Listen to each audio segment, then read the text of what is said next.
From significant world-altering events, we're told that history matters and why it matters every day by the media. They always tell us exactly what we're supposed to think and what historical events we're supposed to consider. And today in this exploration, we're going to look at the history they want you to forget. You were sleeping. You slept too long.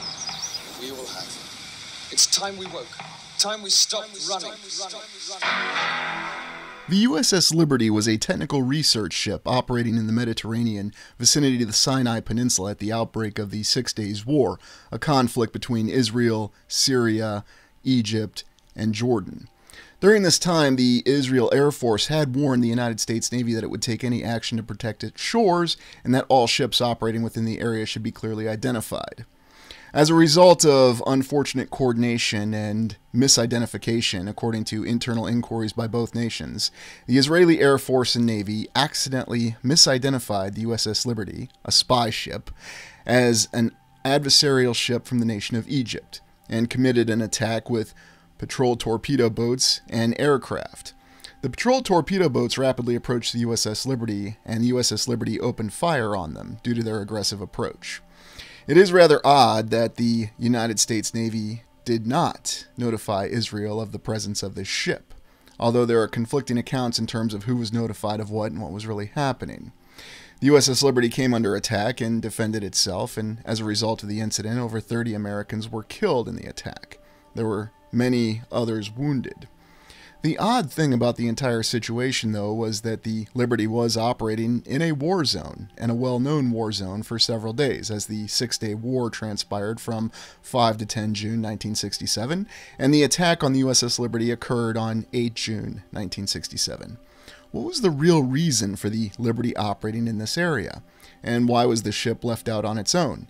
If it was an open secret that technical research ships were actually spy ships or sent to intercept wireless communications, then why not simply have the USS Liberty operate as part of a carrier task force, or a carrier battle group as they were subsequently known? It's safe to say that if the ship had been operating as part of a carrier battle group, there is no way it would have been identified as a hostile ship in foreign waters.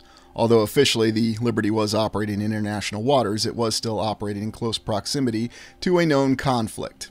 The promise of the U.S. Sixth Fleet to provide support to the Liberty did materialize, although it should be noted that Captain McGonigal, the commander of the USS Liberty, had requested an armed escort from the United States Sixth Fleet in the Mediterranean at the outbreak of hostilities with the 6-Day War. This shows the silhouette of the USS Liberty compared to the Egyptian ship that it was mistaken for. It is intriguing to note that there is a vast difference in size, although identification of silhouettes and in vast distances in an uncertain conflict has certainly produced many friendly fire instances over the years and in many different conflicts.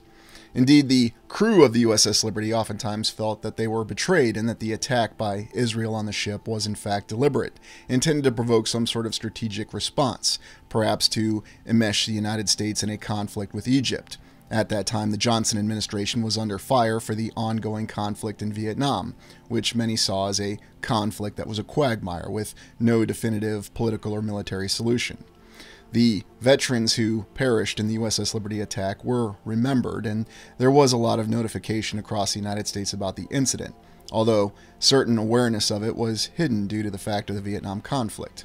Indeed, Captain McGonigal himself had requested an armed escort, but this was denied, and he was reassured by the commander of the Sixth Fleet that they would have air support in the event of an attack. It should also be noted that McGonigal was awarded the Medal of Honor, and that's an award the United States military does not just bestow. McGonigal was praised for how he responded to the attack, and it is believed that his actions saved the ship. The United States media at the time did acknowledge the attack, although with the ongoing conflict in Vietnam and the 6-Day War, it was something that tended to be pushed to the bottom of the headlines. And oddly enough, the number of Americans that were killed seemed to be far lower than what was actually reported. Other newspapers did acknowledge the attack as well, but again, it seems to have been a consistent fact that they acknowledged that only 10 Americans had died. And the other thing that the media wanted to push at the time was they seemed clear that it was merely an accident, that it was not a deliberate attack. And indeed, that's what the internal inquiries of both the United States and Israel had come to the conclusion of. It was merely a case of mistaken identity, and there were no disciplinary actions that were taken in the Israeli Defense Force for the attack on the U.S. spy ship. It is intriguing to note, though, that the Israeli Air Force did notify the naval attaché in Israel that they needed to report the locations of their ships in the Mediterranean. And yet the United States Navy continued to operate the USS Liberty, a technical research ship, or an open known secret that it was a spy ship to intercept wireless communications. And as a result of this unfortunate situation, 34 Americans were killed and 172 were injured. There is also the involvement of the National Security Agency with the USS Liberty. And on the surface, this may not seem odd, as this was indeed a spy ship. But I'm always amazed at how many open secrets the United States seemed to operate with during the Cold War, going all the way back to the revolution in Iran that we explored in last week's episode. Indeed, there have been many other friendly fire instances over the years, and certainly in more recent years with better technology and supposedly better coordination between allied nations or coalition nations, such as the conflicts in Afghanistan and Iraq, where there have been numerous friendly fire deaths that have been reported and well documented. The legacy of the USS Liberty is remembered by the crew itself, although after an initial report in the media and with the ongoing conflict in Vietnam and the resolution of the Six-Day War, the incident seemed to be rather quickly forgotten and was not really mentioned aside from a few novels and some certain aspects in history. Consider the earlier Gulf of Tonkin incident, where the United States Navy was attacked in the Gulf of Tonkin in an initial incident by torpedo boats, and Robert McNamara admitted that a second instance of attack, an instance which was used to justify the entire United States intervention in Vietnam, was actually not a real attack. Now, let's be clear, it was not a false flag attack, it was an imaginary attack, or a phantom attack, or, as the individuals involved at the time with USS Maddox in the second attack, it was a misinterpretation of data. Yes, apparently you can misinterpret actually being shot at. There's even records and indications that the National Security Agency had misinterpreted the attack. For whatever reason, it was very similar, oddly enough, to the USS Liberty incident that would occur a few years later, as the Gulf of Tonkin occurred in 1964, and it would involve the United States and Vietnam in a very brutal conflict that would involve a vast loss of life and an extreme strain on resources for many nations. The justifications and the difficulties for ascertaining identifications at sea has been a long-known problem. And yet the Liberty incident is quite odd in the fact that this was an American ship that was operating in an area where there was a known conflict. And there is the account that the commander of the USS Liberty did request an armed escort, and this was denied. These are many of the odd questions that continue to persevere from this incident, and indeed why the crew or the survivors of the USS Liberty feel that the United States did not properly address the situation. What was the real reason? There are many other instances of friendly fire, such as the Battle of Phase Line Bullet in the Desert Storm or Gulf War in the early 1990s, where members of the U.S. 7th Cavalry Unit were fired upon by tanks from the 3rd Armored Division, because there was difficulty in identification. The whole point behind this is that friendly fire instances are simply a reality of war, and with the fog of war and the difficulty of coordination, it is considered understandable. Indeed, 20 years after the USS Liberty, the USS Stark was attacked in the Middle East by Iraqi jets. At that time, Iraq was an ally of the United States, even though the United States blamed Iran. What exactly was actually going on with the USS Liberty? The documents and the research and the actual intentions of the nations involved were supposedly closed by the investigation, and yet there's many lingering questions.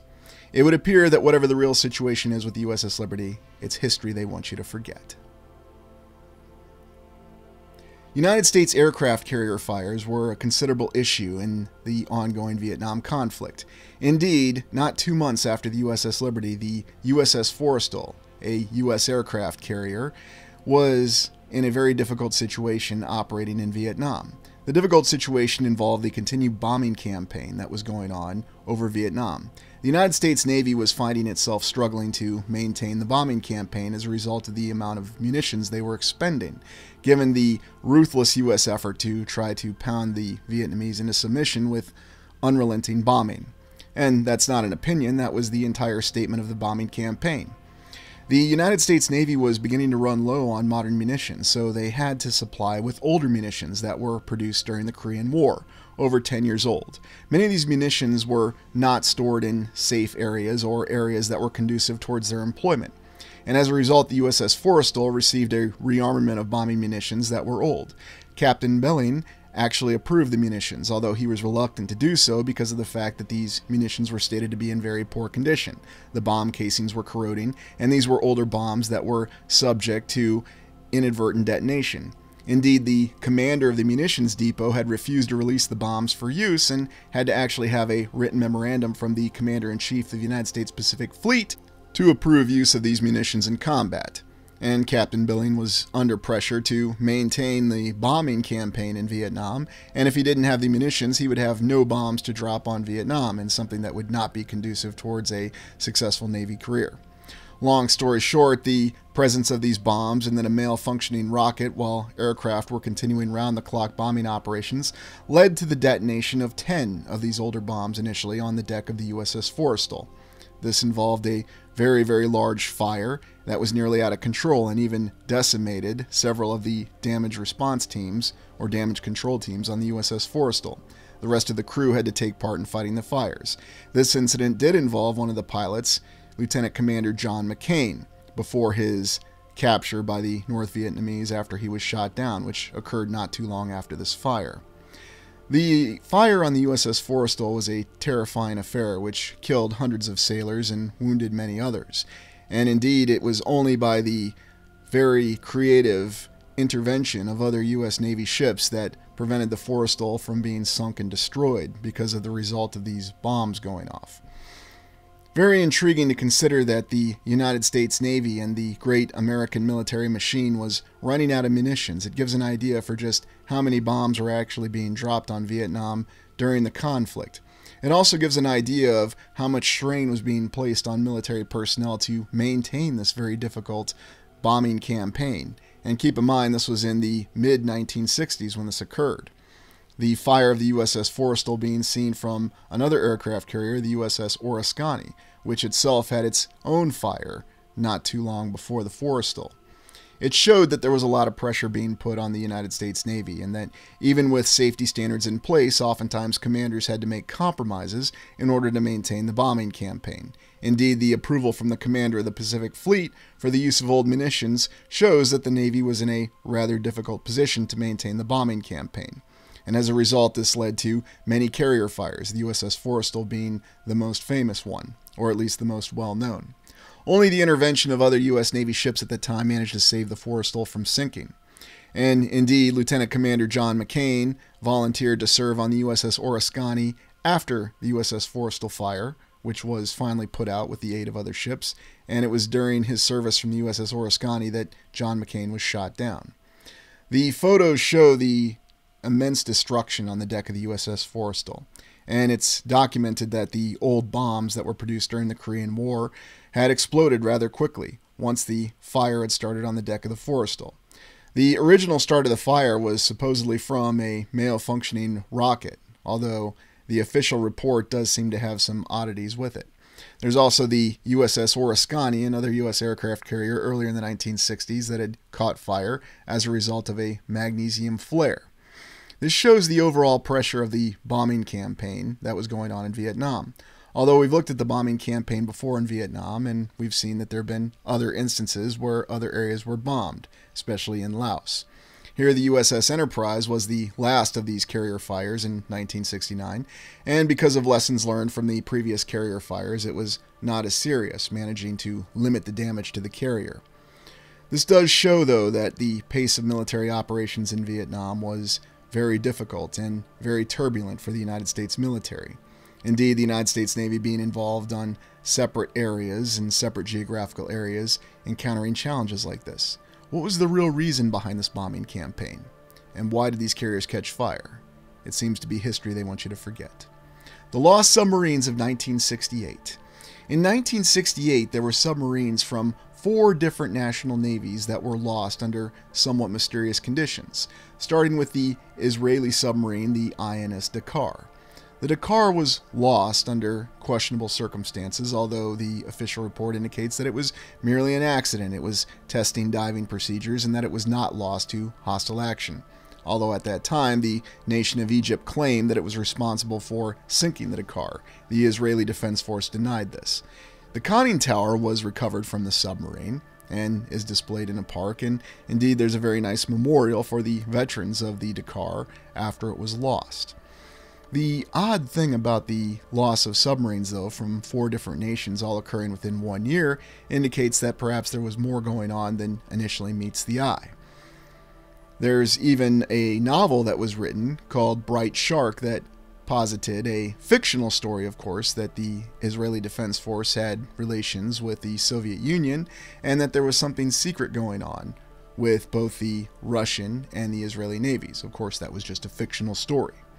The French Navy lost the Minerve, another submarine, during that same year, and this happened supposedly in the Mediterranean, far away from where the loss of the Israeli submarine had occurred.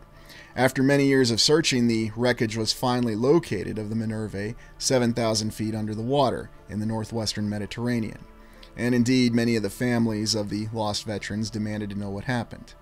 The USS Scorpion, a skipjack-class hunter-killer American submarine, was also lost under questionable circumstances in 1968.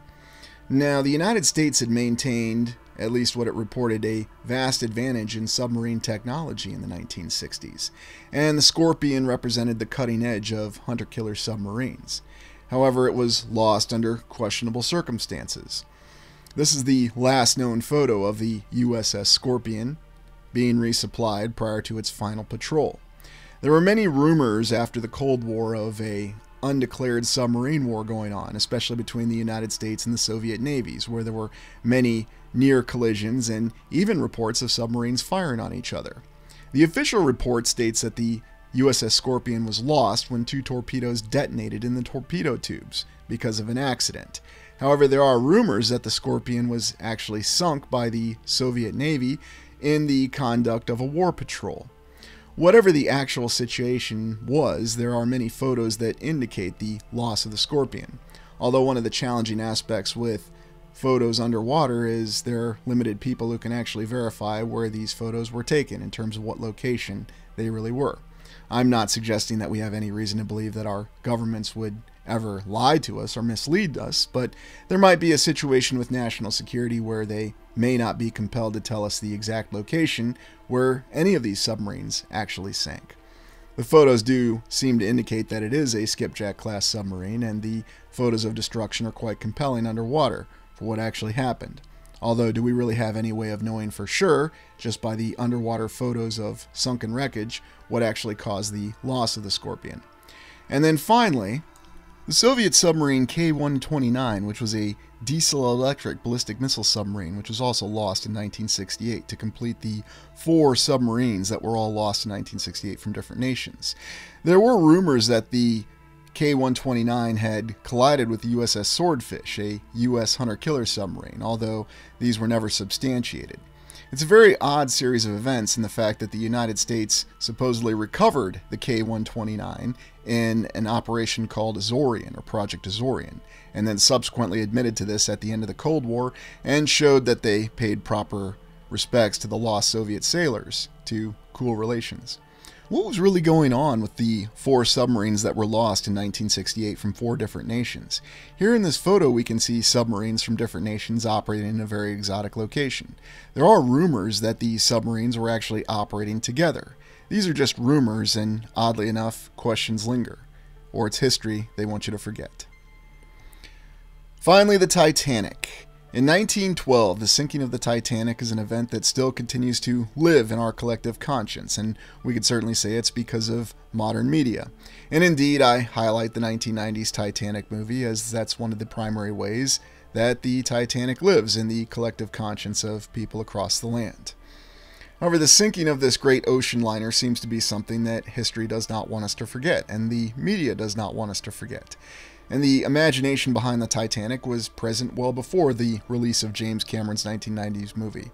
In 1980, a Dirk Pitt novel was adapted into a movie called Raise the Titanic, which actor Richard Jordan took the role as Dirk Pitt. There was supposedly a material that the United States had discovered that would involve production of wondrous nuclear weapons and other nuclear power that had to be recovered, as examples were stored aboard the Titanic, and therefore they had to raise the Titanic to recover this. This film also starred Jason Robards, who said he just still did the film for the money. Ah yes, Jason Robards, our individual who claimed to have been present at Pearl Harbor, even though he was on a ship that was with the USS Enterprise. Whatever the situation in this novel, it gives you an idea of what people perceive the Titanic as. It was this chance to recover something of a great treasure that was lost undersea. Oddly enough, though, I recall talking to some individuals who tell me that prior to 1980 in the novel, there was very little awareness of the Titanic and the disaster. Yes, people remembered it as a historical tragedy, but there were many other naval tragedies that had occurred. But suddenly in the 1980s, the Titanic seemed to come to the forefront. And then there was a National Geographic expedition, or at least the National Geographic article of the underwater expedition where they located the wreckage of the Titanic. And suddenly that had brought the Titanic into the collective conscience once again of the public. There are many rumors, though, of something else going on with the Titanic, that in fact it was not the Titanic that sank, it was actually the sister ship, the Olympic. There's also rumors of certain individuals who did not conform to, how shall we say, political views at the time, and they all fortuitously just happened to be on the Titanic, and these individuals were lost when the Titanic sank. The questionable actions behind the Titanic, trying to race through the ice floes of the North Atlantic, and having the reputation of an unsinkable ship, which, of course, it sank. Looking at the wreckage photos and the artistic renderings of the sunken Titanic certainly inspire the imagination and continue to contribute to the idea that there is something to be located. And here we see John Jacob Astor IV, the individual who had built a business empire and was quite against some of the political leanings at the time for how the monetary system would be managed in the United States. Unfortunately, he did not survive the sinking of the Titanic, although his wife did, and it's oftentimes been a subject of a lot of notoriety. We did explore what happened with Mrs. Astor after she survived the sinking of the Titanic. Here we see a comparison of the Titanic with the Olympic, its sister ship, and visually there appears to be very little difference between the two ships, so one could certainly understand how, if you don't actually see the name on the ship, you could mistake one ship for the other. Although the Titanic was supposedly a little bit larger in some ways, the ships were identical in many others, right down to the interior. Very impressive interior for the ship, and of course we're reminded that the White Star Line was all about inducing luxury, and that the Olympic-class liners were about luxury. Indeed, the tremendous size and opulence is quite an achievement for the early 1900s for the construction of these ships.